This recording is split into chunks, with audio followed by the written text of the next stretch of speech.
Hey everyone, welcome back to my channel. Today I have something really exciting to share with you. In this video, I'm going to show you how I was able to get unlimited coins and diamonds in Dream League Soccer 2024. First off, let's dive into the game to show you that it really works. As you can see, I've got an insane amount of coins and diamonds, and yes, this is 100% legit. I know how frustrating it can be to grind for resources, so I'm thrilled to share this method with you all. Now, this method is brand new and works on both iOS and Android devices.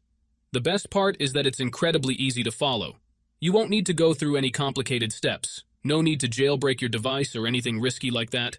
Just a simple process that anyone can do. So, grab your device, sit back, and get ready to boost your game to the next level.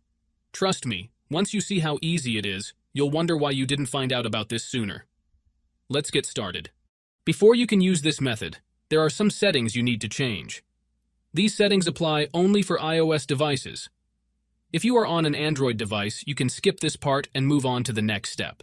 Head into your settings, tap on General, and make sure that background app refresh is turned on, either for Wi-Fi or for both Wi-Fi and mobile data. This ensures the app can run smoothly in the background.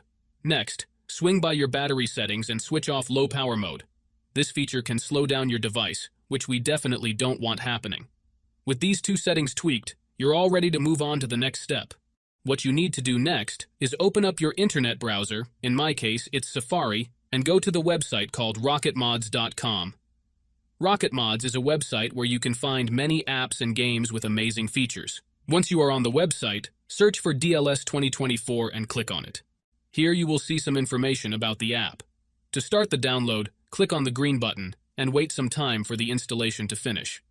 However, there is one more step that you need to complete before you can finish the installation. This step may vary depending on your device model and operating system, and usually involves some pretty simple steps. Don't worry, this step is very easy and quick, and there will be a video tutorial on how to complete it. Just follow the instructions and you should be fine. So, that's it guys. If you enjoyed this video, make sure to leave a comment, like, and subscribe. Thanks for watching, and see you next time.